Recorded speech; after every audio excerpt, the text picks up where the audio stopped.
In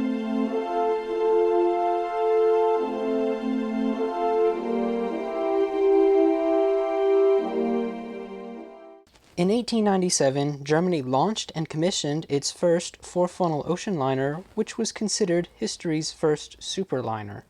This was for the North German Lloyd Line, and its leading competitor, the Hamburg America Line, quickly responded with a vessel in 1900, which would be christened Deutschland. Now, against common misconception, the Deutschland was not a part of the four flyers. All four of those were constructed by the North German Lloyd Line. The Deutschland would be the only four-funnel liner constructed for the Hamburg America Line.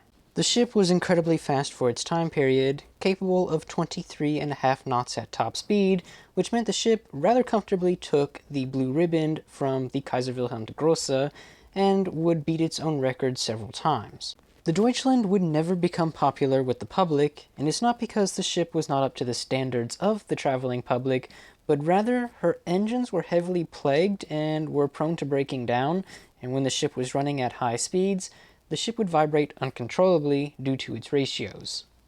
In 1907, the world's first purpose-built cruise liner, Prinzessin Victoria Luise, ended up sinking, and she was owned by the Hamburg America Line. Over the next few years, Deutschland would continue to operate as a transatlantic liner, but due to needing a replacement for their cruise liner, and since Deutschland was plagued with issues and was lacking popularity amongst the public going across the Atlantic Ocean, she was selected for conversion into a cruise liner herself, and she would be renamed Victoria Luise in honor of her predecessor.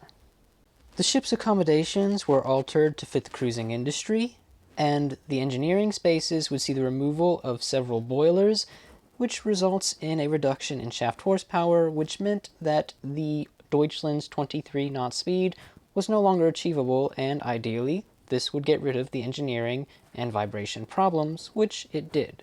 Due to this conversion, the Deutschland becomes one of the first ocean liners of the 20th century to operate as a cruise liner.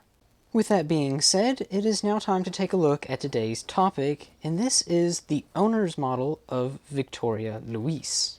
This model is in a staggering 1/75th scale, which means it has a total length of 9.1 feet. Now, we come into a roadblock here with the origins to the model. It's not necessarily known if this is a builder's model or if it actually is an owner's model, as there are two potential scenarios here. This model was either built as Deutschland and then converted into Victoria Luise, or the Hamburg America Line ordered a whole new model to be built for Victoria Luise. So, since we don't know which path this model comes from, we simply label the model as an owner's, since it is known that Hamburg America had possession of this model. Now, as we would expect out of an owner's or builder's model, the details are extreme and the workmanship is unmatched.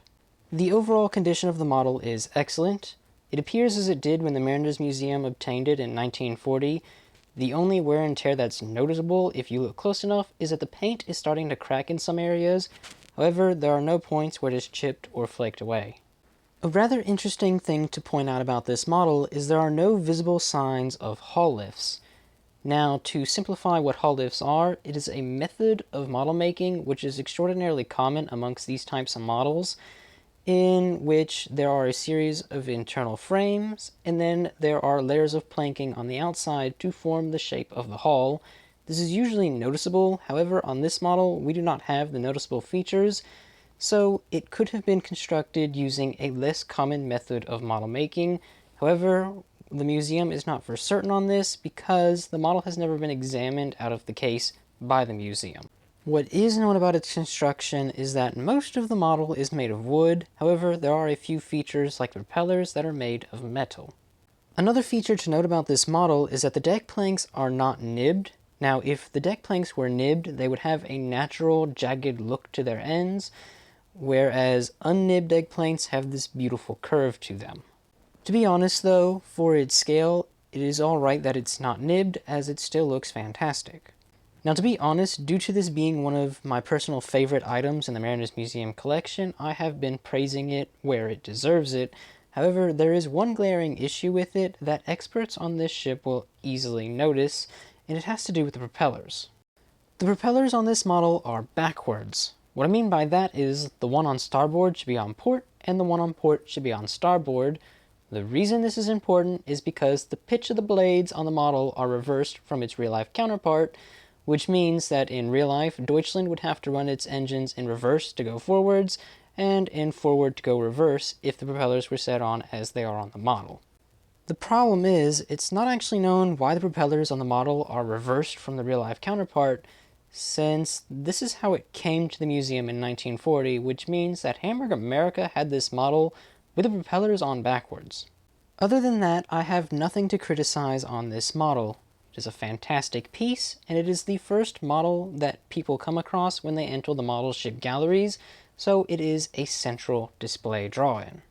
With that having been said, I have nothing more to add on about this model as of now. So, if you have enjoyed this video, why not leave a like and comment down below, and have a wonderful day.